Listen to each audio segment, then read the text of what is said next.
Hello friends. आज हम बात करेंगे प्रोकैरियोट्स में ट्रांसक्रिप्शन की प्रोसेस के बारे में। जैसा कि पिछले लेक्चर में हमने बात करी थी कि ट्रांसक्रिप्शन प्रोसेस का मतलब होता है डीएनए से आरएनए को बनाना, और इसके लिए जो एंजाइम रिस्पॉन्सिबल होता है वो होता है आरएनए पॉलीमरेज। प्रोकैरियोट्स में किसी भी टाइप का आरएनए हो, एमआरएनए हो, चाहे टीआरएनए हो, चाहे आरआरएनए हो, इन सभी को बनाने के लिए एक ही टाइप का आरएनए पॉलीमरेज काम आता है, जिसमें बीटा और बीटा प्राइम सब यूनिट जो होती हैं वो कैटालिटिक सेंटर का काम करती है, और बीटा प्राइम सब यूनिट सबसे बड़ी सब यूनिट होती है। इसके अलावा वहाँ पर एक मेजर सब यूनिट होती है सिग्मा फैक्टर, और ये जो सिग्मा फैक्टर है, यही सिग्मा फैक्टर किसी आरएनए पॉलीमरेज को किसी पर्टिकुलर या स्पेसिफिक प्रमोटर पर ले जाकर काम करवाने के लिए या पहचानने के लिए ज़रूरी है। सिग्मा फैक्टर का काम सिर्फ ट्रांसक्रिप्शन को शुरुआत देना है। ट्रांसक्रिप्शन जैसे ही शुरू होता है, सिग्मा फैक्टर आरएनए पॉलीमरेज से हट जाता है और बाकी का बचा हुआ कोर एंजाइम ट्रांसक्रिप्शन एलोंगेशन करवाता है, यानी आरएनए को पॉलीमराइज करवाता रहता है। तो इसी के क्रम में अब हम बात करेंगे प्रोकैरियोट्स में ट्रांसक्रिप्शन प्रोसेस। इस प्रोसेस को हम 3 भाग में बांट सकते हैं: इनिशिएशन, इलोंगेशन और टर्मिनेशन। जैसा कि हमने देखा, आपको डायग्राम में दिखाई भी दे रहा है कि ट्रांसक्रिप्शन इनिशिएशन में सबसे पहले किसी पर्टिकुलर जीन पर कोर एंजाइम आके बाइंड करेगा, और उसके बाद में सिग्मा फैक्टर आके बाइंड करेगा, और जैसे ही सिग्मा फैक्टर उस कोर एंजाइम से जुड़ता है, वो उस कोर एंजाइम को किसी पर्टिकुलर प्रमोटर के पास लेकर चला जाता है, और इस तरीके से क्लोज्ड बाइनरी कॉम्प्लेक्स बन जाता है। क्लोज्ड बाइनरी कॉम्प्लेक्स का मतलब हो गया कि 2 टाइप के मॉलिक्यूल हैं, एक तो आरएनए पॉलीमरेज जो कि प्रोटीन मॉलिक्यूल है, और एक दूसरा डीएनए। ठीक है।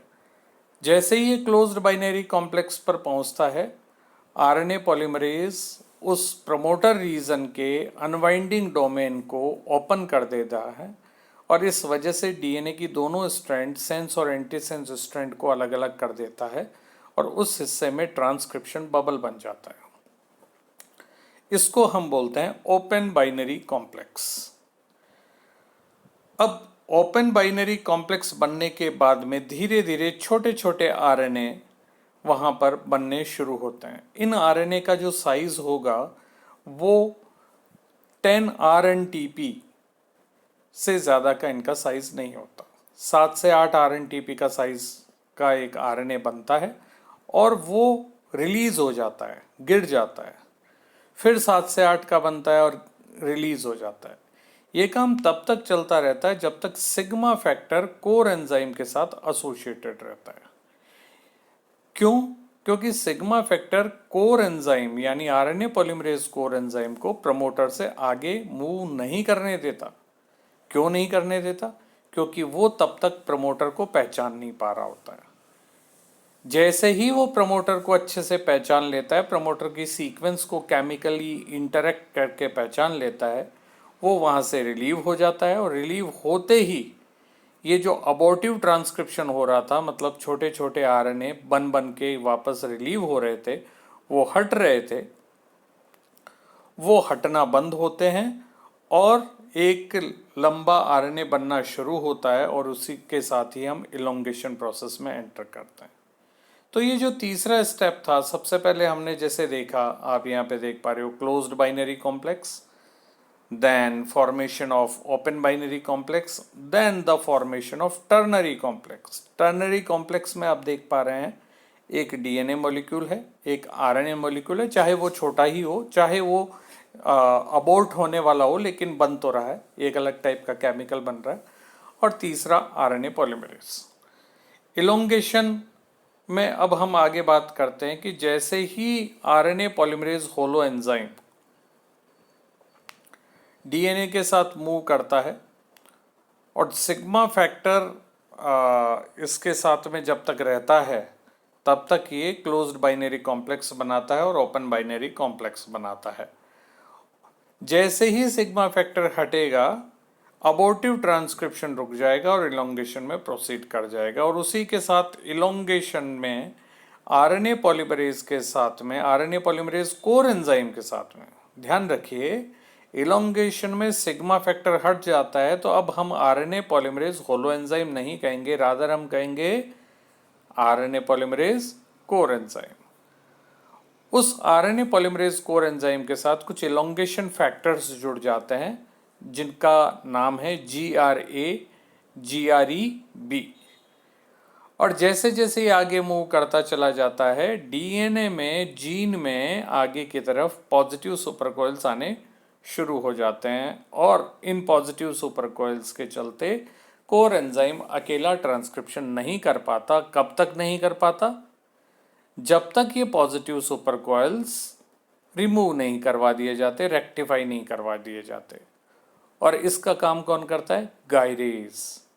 अगर आपको याद आ रहा हो, ये वही गायरेज है जो रेप्लिकेशन में भी काम आता है। और गायरेज का काम होता है डीएनए में पड़ी हुई सलवटें या पॉजिटिव या नेगेटिव सुपरकोइल्स को रिमूव करना। तो जैसे जैसे पॉजिटिव सुपरकोइल्स आती है, आगे आगे गायरेज उनको रिमूव करता चला जाता है और पीछे पीछे कोर एंजाइम मूव करता रहता है और आरएनए को बनाता चला जाता है। आरएनए का जो सबसे पहला हिस्सा बनेगा, जो पहला एंड बनेगा, वो 5 प्राइम एंड बनेगा और 3 प्राइम एंड पे नया आरएनटीपी जुड़ता रहता है। ठीक है। जो इलोंगेशन प्रोसेस है वो तुरंत शुरू हो जाती है जैसे ही सिग्मा फैक्टर हट जाता है और कोर एंजाइम वहां से प्रमोटर रीजन को छोड़ते हुए स्ट्रक्चरल जीन का ट्रांसक्रिप्शन करना शुरू कर देता है। आरएनए पॉलीमरेज कोर एंजाइम को प्रमोटर रीजन को क्लियर करने में जितना वक्त लगता है उसको हम बोलते हैं प्रमोटर क्लियरेंस टाइम। जाहिर सी बात है, ये वक्त कौन तय करता है? ये तय करता है सिग्मा फैक्टर। और सिग्मा फैक्टर अगर ज़्यादा देर तक कोर एंजाइम के साथ में जुड़ा हुआ रहेगा तो अब तक वो प्रमोटर पर एसोसिएटेड रहेगा, और जब तक वो प्रमोटर पर एसोसिएटेड रहेगा प्रमोटर क्लियरेंस टाइम ज़्यादा होता चला जाएगा। तो अब ये सिग्मा फैक्टर कब तक प्रमोटर पे जुड़ा रहेगा, इसका तय किया जाता है प्रमोटर की सीक्वेंस कितनी अच्छी है और कितनी अच्छी नहीं है। अगर स्ट्रॉन्ग प्रमोटर है तो सिग्मा फैक्टर इमीडिएटली पहचान लेगा, और इमीडिएटली जैसे ही वो पहचान लेगा वो कोर एंजाइम से अलग हो जाएगा, और कोर एंजाइम के अलग होते ही कोर एंजाइम प्रमोटर को छोड़ के जीन के अगले हिस्से का ट्रांसक्रिप्शन करना शुरू कर देगा, यानी इलोंगेशन में एंटर हो जाएगा।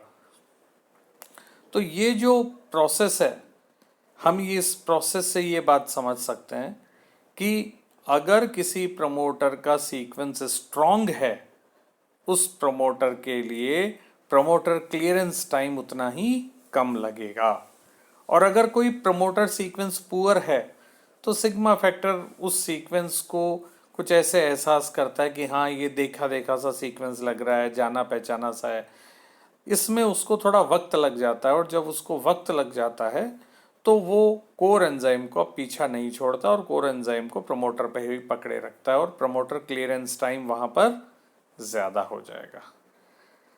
एक और ख़ास बात कि जब ये कोर एंजाइम इलोंगेशन में मूव कर रहा होता है तो ये फ्रॉग लीप लाइक मूवमेंट करता है, जंप करता है। एक साथ एक झटके में ये 7 से 8 बेस पेयर जो डीएनए के हैं उनको एक साथ ये कवर करता है।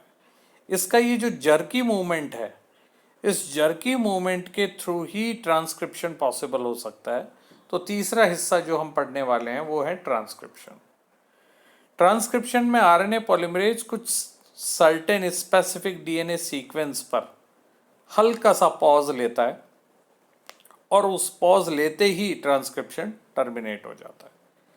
ये 2 टाइप की मैकेनिज्म से तय होता है। रो डिपेंडेंट टर्मिनेशन, रो एक प्रोटीन है, उस प्रोटीन की मदद से जो टर्मिनेशन होता है, और दूसरा रो इंडिपेंडेंट टर्मिनेशन।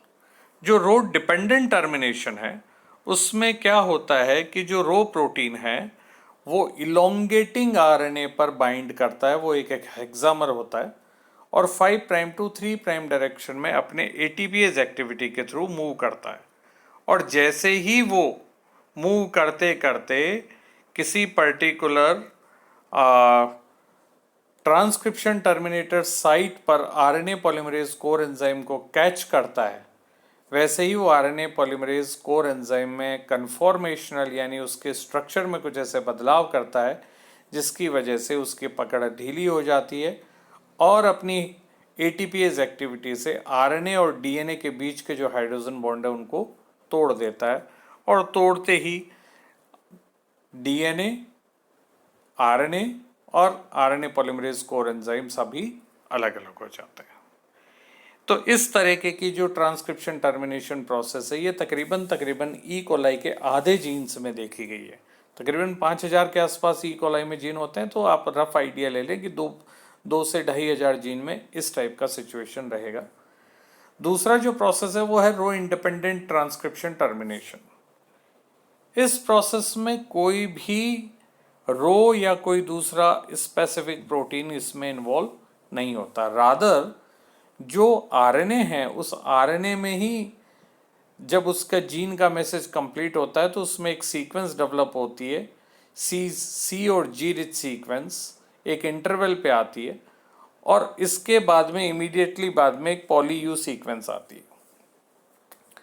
तो ये जो सीजी रिच सीक्वेंसेस के जो दो हिस्से हैं ये सेल्फ कॉम्प्लीमेंट्री पार्ट है और ये सेल्फ कॉम्प्लीमेंट्री पार्ट एक सेकेंडरी स्ट्रक्चर यानी हेयरपिन का स्ट्रक्चर एज्यूम कर लेते हैं और उस हेयरपिन की वजह से काइनेटिक प्रॉपर्टीज जो कोर एंजाइम की होती है वो बदल जाती हैं और क्योंकि उसके हेयरपिन के इमीडिएटली बाद में डाउन स्ट्रीम में पॉली यू सीक्वेंस आता है, तो poly you sequence DNA sequence के पॉली ए के साथ में बाउंड रहता है और हम जानते हैं ए और यू में सिर्फ 2 ही हाइड्रोजन बॉन्ड होते हैं जिनको सी जी के 3 हाइड्रोजन बॉन्ड के कंपैरिजन में तोड़ना बहुत आसान रहता है। और इस कदर ये जो सेकेंडरी स्ट्रक्चर है, इस सेकेंडरी स्ट्रक्चर से कन्फॉर्मेशनल चेंज ऐसे होते हैं कि जैसे ही ये सेकेंडरी स्ट्रक्चर बनती है poly you rich sequence DNA की एडेनिन रिच सीक्वेंस से तुरंत डिसोशिएट हो जाती है। इसको हम लैंग्वेज में लिखते हैं कि hairpin retards the RNA polymerase movement. और ये बाकी ये भी जो रो डिपेंडेंट और रो इंडिपेंडेंट दोनों ही टाइप का टर्मिनेशन है वो ई कोलाई के तकरीबन 50% जीन्स में ये देखने को हमें मिलता है। Thank you so much. आप इसको बहुत ध्यान से और अच्छे से देखते रहिए और आपका ये ट्रांसक्रिप्शन प्रोकैरियोट्स में कंप्लीट होता है। अगले अध्याय में हम ट्रांसक्रिप्शन इन यूकैरियोट्स के बारे में बात करेंगे। धन्यवाद।